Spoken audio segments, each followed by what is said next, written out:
My name is Vonda Shelton, and I was 34 years old when my mother-in-law put my place in the family to a vote. She stood at the head of the table, looked around the room, and asked, "All in favor?" Every hand went up. My 7-year-old son watched it happen. He grabbed my sleeve and whispered, "Mom, why are they doing this?" I didn't answer him. If I opened my mouth, I would have screamed. So I smiled, I picked him up, and I walked out. What none of them knew was that I'd already been keeping records. 10 months before that dinner, my husband Craig died in a scaffolding collapse. His family had been pushing me out ever since. The vote was just the first time they did it to my face. But what happened the following week made every single one of them wish they'd fade. With 259, never raised their hands. Because the answer to my son's question wasn't grief. It wasn't a misunderstanding. It was a secret one of them was desperate to bury, and I was about to dig it up. Craig Shelton was 36 when the scaffolding gave way at a commercial build site in Westboro. He was a construction supervisor, steady hands, quiet voice, the kind of man who checked every bolt twice and still worried on the drive home. The call came during my night shift at Augusta Health. I was charting vitals on a 3-year-old when the charge nurse touched my shoulder and told me my phone had been ringing for 11 minutes straight. The foreman's voice was flat and rehearsed. Craig was gone before the ambulance cleared the site. Workers' comp came through. A small life insurance policy covered the mortgage for a year. The probate court named me administrator of Craig's estate. A surviving spouse formality that felt like signing someone else's homework. It wasn't much, but it was structure, and structure was all I had left. Liam was 6 then.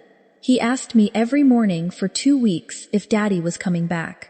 I said no every time, because Craig would have wanted me to tell the truth, even the ones that broke us both. The funeral was at Grace Community Church off Route 340. Dorothy, Craig's mother, stood at the casket in a navy dress and told the pastor, loud enough for the second pew to hear, "At least now he's with his father." Earl, Craig's dad, had died 4 years earlier. Dorothy said it like Craig's death was a homecoming. I swallowed, I nodded, and I filed it away in the back of my brain, the way nurses file the first abnormal reading on a Taurus. Shoo, noted, flagged. Not yet a crisis. That was the first time I realized Dorothy wasn't just grieving. She was rewriting the story, and in her version, I was already gone. I built our life back in small, ugly increments. 3 night shifts a week. Drop Liam at Elkton Elementary by 7:45. Sleep 4 hours if I was lucky. Bedtime stories. We were working through Charlotte's Web, 1 chapter a night, because Craig had loved that book. I told Liam his grandmother was just sad. I believed it, but I had no idea how bad it was about to get. 4 months after the funeral, I drove to the farmhouse for Sunday dinner and noticed my seat had moved. Craig's chair, second from the head, sat empty with a folded napkin on the plate, like a place setting for a ghost. My chair, which had always been next to his, was now at the far end, the kids' end, between Liam's booster and the wall. Nobody mentioned it. Dorothy served ham and scalloped potatoes and asked Brenda, Craig's older sister, whether Liam should be enrolled at the school closer to the farmhouse. "The district here has better test scores," Brenda said, not looking at me, "and he'd be closer to us." I set my fork down. I was thinking about keeping him at Elkton. It's closer to our house, and he already knows his. "This is a family matter, dear," Dorothy cut in. Gentle, the way you correct a child who wandered into an adult conversation. "We'll sort it out."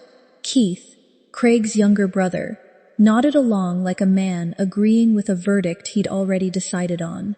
"Don't worry, Vonda," Brenda smiled thinly. "We've got Liam covered." On the drive home, I checked my phone. 1 missed call from Elkton Elementary, the secretary confirming a time Mrs. Shelton had called, asking about enrollment procedures for her grandson. Dorothy had called my son's school without telling me. I pulled into my driveway and sat in the dark car for a long time. The pattern set in like weather. Brenda started showing up unannounced to take Liam for ice cream. Gone 3 hours one time, picking up on my 6th call. Relax, Vonda. He's with family. When I asked her to tell me where she was taking my son, she sighed.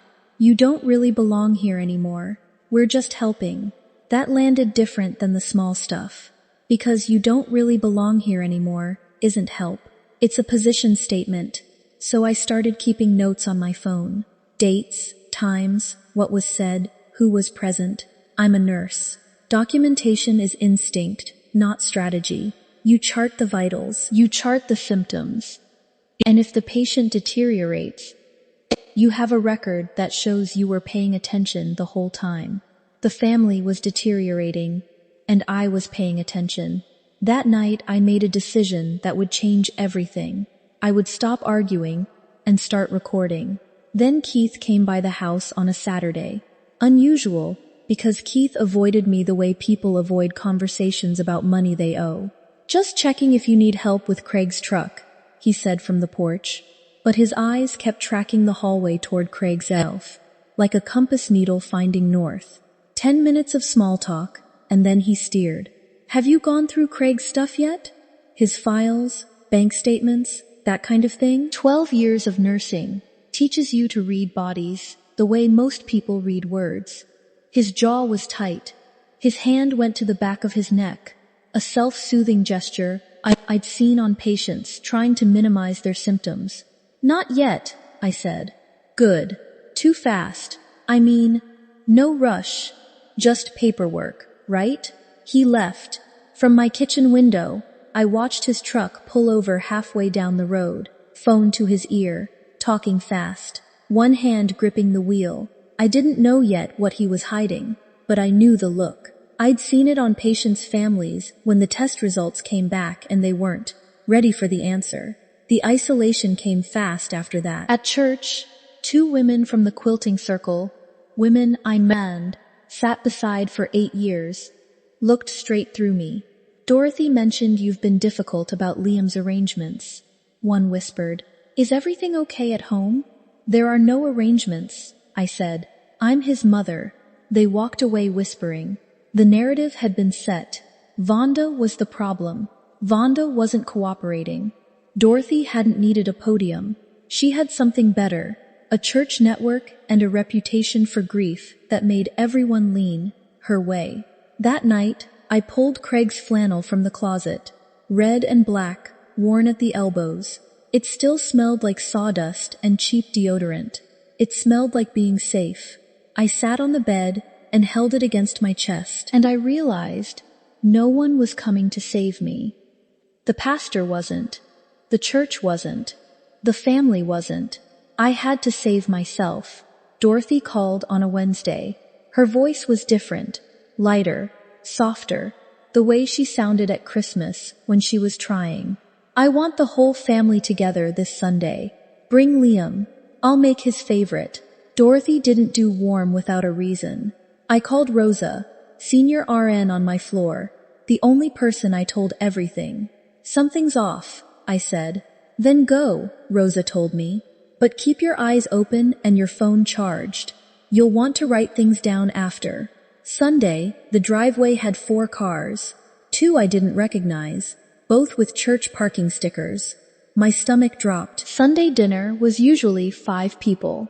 4 cars meant at least 8. More bodies than expected. No warning. Controlled setting. This wasn't dinner. This was an audience. I sat in the car for 30 seconds and typed into my phone, June 14th. Dorothy insisted full family attendance. 2 unfamiliar vehicles. At least 4 extra people from church. Something feels staged. Inside, the table was set for 10 with the good silverware, the kind Dorothy only used when she wanted people to feel the weight of an occasion. Liam ran straight to the backyard with the dog. Dinner was polite, the way hospital waiting rooms are polite. everyone performing calm while something urgent built behind the walls. Nobody mentioned Craig. Nobody mentioned me. The church women watched me eat. I could feel their eyes the way you feel a draft. Week by week, I'd been gathering it all. Quietly, methodically. The notes, the missed call records, the school's confirmation. I didn't have a weapon yet, but I had a pattern. And as I sat at that table, watching Dorothy fold her napkin and press her palms flat against the wood like a doctor about to deliver a diagnosis, I understood. They had no idea what was coming. Dorothy stood. I've been thinking about this for a long time, and I've talked to everyone here privately. She looked at each churchwoman, then Brenda, then Keith. They all knew.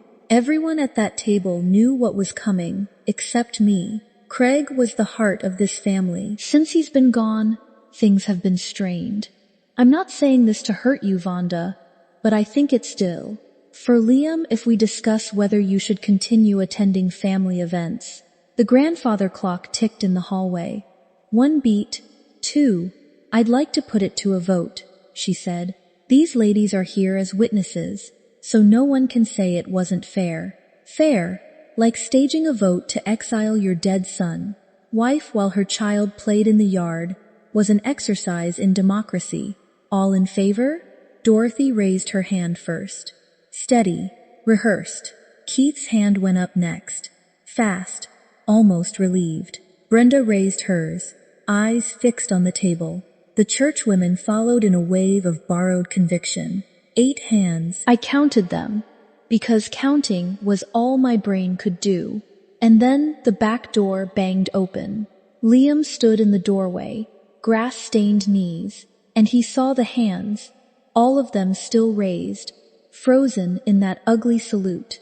His face went from confusion to something worse.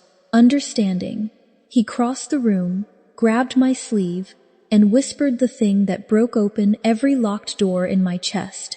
Mom, why are they doing this? I picked up my son. I won't fight you on this, Dorothy. Not here. Not in front of my son. And I walked out.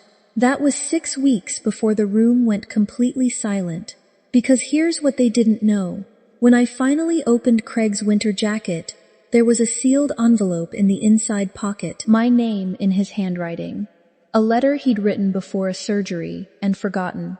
If they ever make you choose between your dignity and their approval, choose your dignity. And keep an eye on Keith. He owes me money. In the garage filing cabinet, behind 7 years of tax returns, I found a folder labeled Keith, inside, a typed promissory note. $18,000.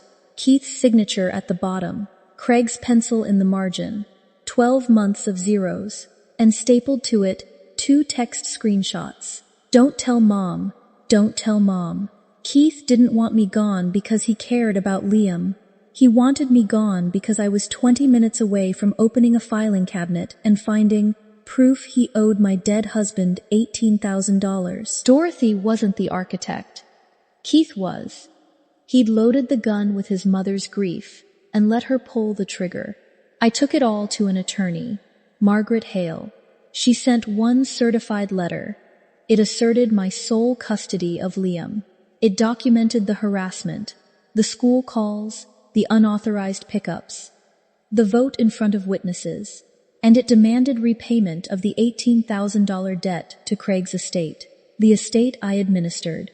Dorothy signed for it at 1:47 on a Thursday. She called a family meeting for Saturday. I walked into that farmhouse with a folder that weighed less than a pound and was the heaviest thing I'd ever carried. I stood at the head of the table, my old spot, the one they'd moved me from. Dorothy held up the letter. Explain this. There's nothing to explain. Everything in it is factual. I'm his grandmother. I have a right. You have a right to petition a court. The court will review the documented pattern, the isolation, the calls to my employer, the vote in front of 4 witnesses. In Virginia, the surviving parent's judgment carries significant weight. Then I laid the promissory note on the table, Craig's handwriting across the top, the 12 months of zeros, and the room went completely silent. Dorothy stared at her son. Is it true about the money? You told me she was the problem. You sat at this table and voted to ban her because you owed her dead husband money? Keith couldn't look up. Brenda put her face in her hands. Dorothy turned to me, her voice cracking, not with sorrow for me, but with the humiliation of realizing her grief had been used as a lever by her own son. Craig would never have wanted this, she said. I'd been waiting for that. Craig wrote me a letter before he died. He told me to choose my dignity over your approval. She flinched, like I'd touched a burn. My son asked me why you were doing this. I didn't have an answer that night, but I found one. The answer is, because no one ever told you no. I picked up my folder. You said this was a family matter, Dorothy. You were right, and as the only parent Liam has left, I've settled it. The first week was silence. No calls, no cars in my driveway. The absence was louder than anything Dorothy had ever said. Keith called 2 weeks later, the swagger gone from his voice like a borrowed jacket. I can start paying back $300 a month. Is that acceptable? I told him to put it in writing and send it to my attorney. The first payment arrived July 1st. Memo line, Synestate repayment. Brenda texted 3 weeks later, can I see Liam Saturday? I'll have him back by 3 if that works for you. It was the first time in 4 months she'd asked instead of assumed. She had him home at 2:55. Dorothy took the longest. 6 weeks. Then a handwritten note appeared in my mailbox. Hand-delivered, which meant she'd driven 25 minutes each way without knocking. I was wrong about the vote. I don't know how to fix it, but I'd like to try. It wasn't a full apology, but it was a hairline fracture in the wall she'd built. I waited a week, then wrote back. Let's start with coffee. Just us. Liam drew a new family picture that week. Me in the center, his dad on a cloud in a hard hat, waving, and Grandma, off to the right, smaller, with the dog beside her. He didn't erase her, he just put her in the right place. Family isn't a vote. It's not a show of hands or a seat at someone else's table. Family is what you build when you stop asking for permission to exist. I didn't get an apology that fixed everything. I got something better. I got my place back. On my terms, and I never had to raise my hand to take it.